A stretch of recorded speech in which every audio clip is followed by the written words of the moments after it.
Сәлеметсіңдер ме, құрметті оқушылар? Өзін-өз тану сабағына қош келдіңіздер. Бүгінгі сіздермен өтетін тақырыбымыз танымға бастар жол деп аталады. Адам алдына мақсат қояды, сол мақсатқа жету жолында талпынады, алға ұмтылады. Арман мақсатымызға тек жақсылық жолмен жетеміз. Жақсылыққа ұмтылу ізгілікке жетелейді. Бізді кішкентайымыздан тәртіпті болуға, жақсы адам болуға үйретеді. Біз үнемі басқа адамдарға жақсылық жасауға, қоршаған ортаға қамқорлық жасауға, көмектесуге тырысамыз. Танымға бастар жолда адалдық, жігерлілік, шыншылдық сияқты адамгершілік қасиеттерді іс-әрекет жүзінде көрсете білейік. Ал ендеше балалар, өз бойымыздағы жақсы қасиеттерді осы сабақ арқылы дамытайық.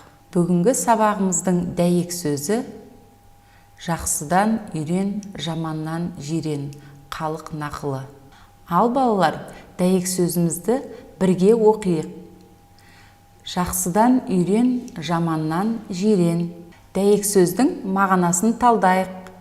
Мына сұрақтарға ойланып жауап беріңіздер. Жақсыдан үйрен дегенді қалай түсінесіздер? Өздеріңіз қандай жақсы істер жасап жүрсіздер? Жаманнан жирен деп неліктен айтқан? Жақсы адамның бойында қандай қасиеттер болады?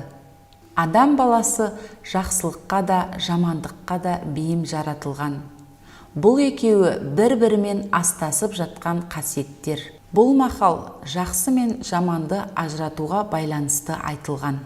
Жақсыдан үйрен дегені жақсы қасиеттерді бойымызға сіңіріп, дұрыс әрекет жасауымыз керек. Ал жаманнан жирен дегені жаман қасиеттерден бойымызды аулақ ұстауымыз керек. Жақсылық жасау біздің танымымызды оятып, жарқын болашаққа жетелейді. Қымбатты балалар, мен сендерге өзімнің сыйымды алып келдім. Шыншыл бала бейне материалын көруді ұсынамын.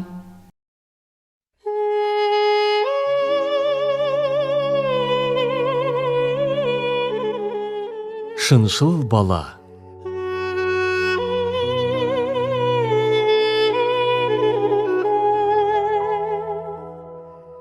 Абдулқадыр Гейлани бала кезінде білім іздеп Бағдатқа жол тартпақ болады. Ұлының шапанының астарына ақша тігіп беріп жатып шешесі: «Балам, ешқашан өтірік айтушы болма» деп өсиет айтады.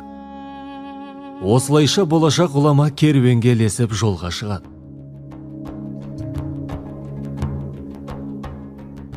Бір күні күтпеген жерден қарақшылар кезігіп, керуендегілерді қорқытып, дүние мүліктерін тартып алады. Бір уақытта қарақшылардың бірі: «Ей бала, сенде не бар?» деп ақырып қалады. «40 алтыным бар» дейді бала. «40 алтын? Қане?» «Шапанымның астарында тігулі». Қараса, расында да қойнында тігулі алтындары бар екен. Бұны көргенде қарақшылар: «Бекер айттың, ештеңе жоқ дей салсаң, сені ешкім тексермес еді» дейді, қарқ-қарқ күліп. «Қателесесіз» дейді сонда бала. «Мен өтірік айта алмайым. Өйткені маған анам кетерімде өтірік айтпауды ескерткен. Егер сіздерді алдасам, біріншіден күнә жасар едім. Екіншіден, анамның өсиетін жерге тастаған болам». Қарақшылар баладан мұндай жауап күтпеп еді. Қапелімде ештеңе айта алмай сасып қалды. Қарақшылардың басшысы болса ойланып тұрып: «Бұл бала бізге үлкен сабақ ұқтырды.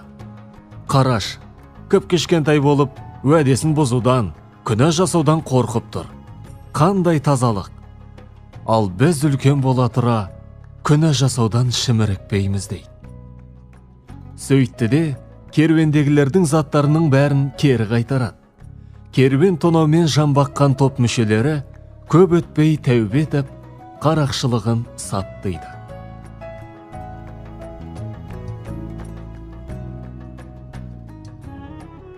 Балалар, бейне материал сіздерге ұнады ма?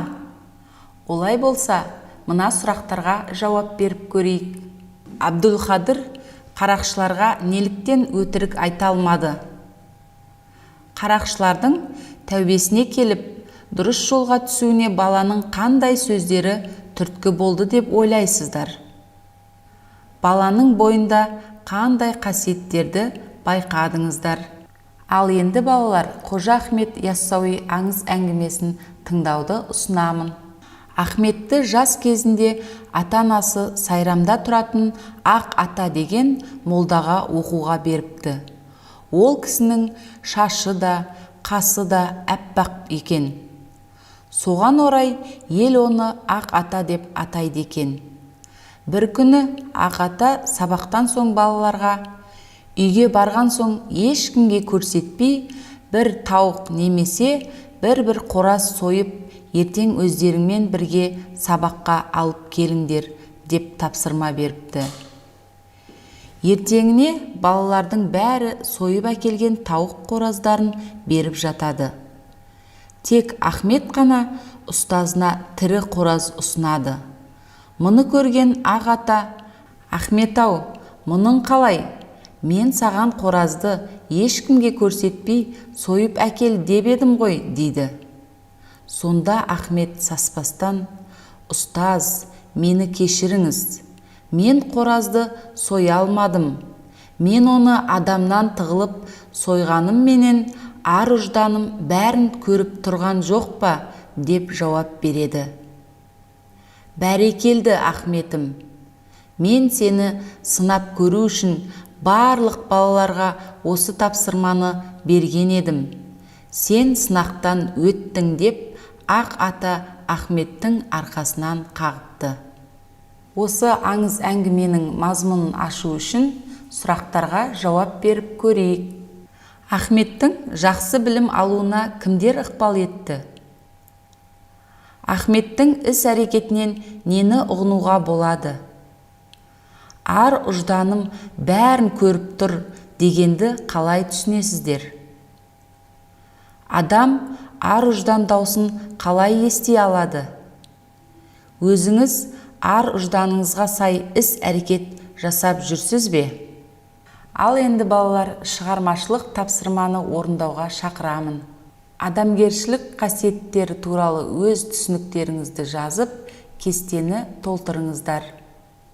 Мысалы, жауапкершілік: адамның белгілі бір істі өзіне тапсырылған міндетті қалтқысыз орындауы.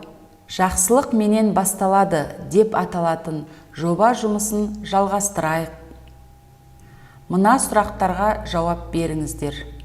Маған адамдарға көмектескен ұнай ма? Мен ата-анамнан нені үйрендім? Деген сұраққа жауабыңызды, ойыңызды жоба күнделігіне жазыңыздар. Мен ата-анамнан нені үйрендім? Деген сұраққа жауап беріп, ойыңызды жоба күнделігіне жазыңыз. Бүгінгі сабақта алған жақсылықтарды жүрегімізге сақтап алайық. Осымен сабағымыз аяқталды. Сау болыңыздар.